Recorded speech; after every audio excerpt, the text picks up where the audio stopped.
नमस्कार दोस्तों। फिलहाल तो देश में इलेक्शंस का माहौल है।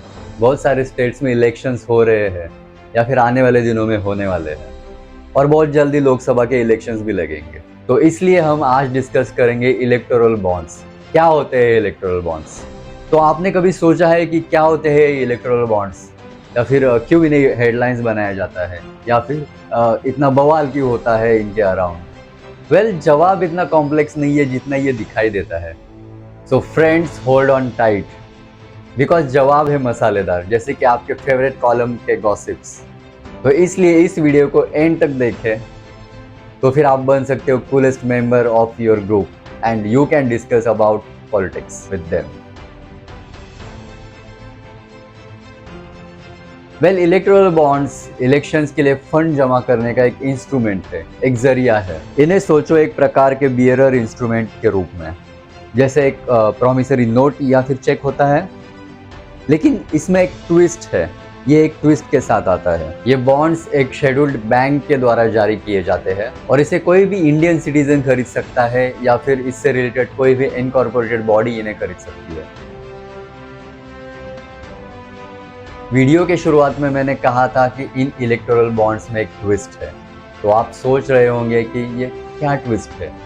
ट्विस्ट ये है कि यहाँ पर डोनर की पहचान गुप्त रखी जाती है, यानी डोनर का नाम रिवील नहीं किया जाता। इसका मतलब है कि पॉलिटिकल पार्टी जो भी डोनेशन ले रही है वो ये नहीं जान सकती कि उन्हें डोनेशन किससे मिला हुआ है। और यही है मेरे प्यारे व्यूअर्स, जहाँ पे ये सारी कंट्रोवर्सी स्टार्ट होती है। क्रिटिक्स के मुताबिक ये एनोनिमिटी करप्शन और मनी लॉन्ड्रिंग की तरफ ले जा सकते हैं, क्योंकि फंड के सोर्स को ट्रेस करना बहुत मुश्किल होता है। फंड को ट्रेस करने का कोई तरीका नहीं होता। दूसरी तरफ इलेक्टोरल बॉन्ड्स के सपोर्टर्स ये कहते हैं कि ये सिस्टम पॉलिटिकल फंडिंग में ट्रांसपेरेंसी को इंश्योर करता है, अनअकाउंटेड कैश और डोनेशंस के मुकाबले में। ये लेकर आता है एक और मुख्य पॉइंट। इलेक्टोरल बॉन्ड्स का मुख्य उद्देश्य है कि पॉलिटिकल फंडिंग में ट्रांसपेरेंसी और अकाउंटेबिलिटी हो।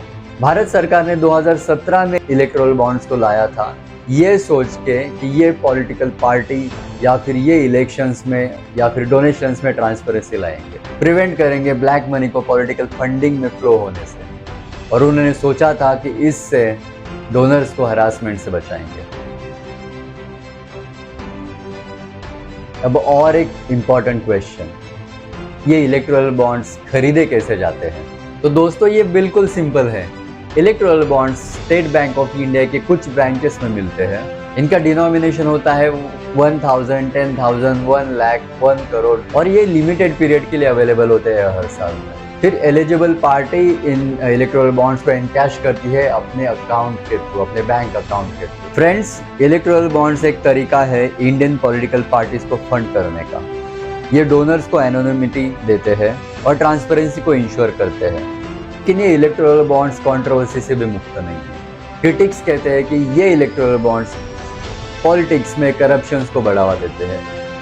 इलेक्टोरल बॉन्ड्स को समझकर आप पॉलिटिकल फंडिंग के कॉम्प्लेक्सिटीज को बेहतर तौर पर समझ सकते हैं और इस ट्रेंडिंग टॉपिक पर डिस्कशन में योगदान दे सकते हैं। इन्फॉर्म्ड सिटीजन ही एक वाइब्रेंट डेमोक्रेसी का बुनियादी कोना होता है और इलेक्टोरल बॉन्ड्स जैसे कॉन्सेप्ट को समझना इस उद्देश्य की तरफ एक कदम है।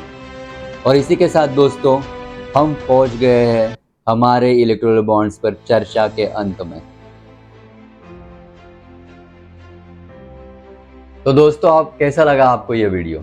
अगर आप पॉलिटिक्स के बारे में या फिर पॉलिटिक्स के रिलेटेड किसी भी टॉपिक में इंफॉर्मेशन जानना चाहते हैं तो प्लीज़ कमेंट में मेंशन कीजिए। और हाँ, प्लीज़ क्यूरियस कैनवास को सब्सक्राइब करें, लाइक करें एंड कमेंट करें।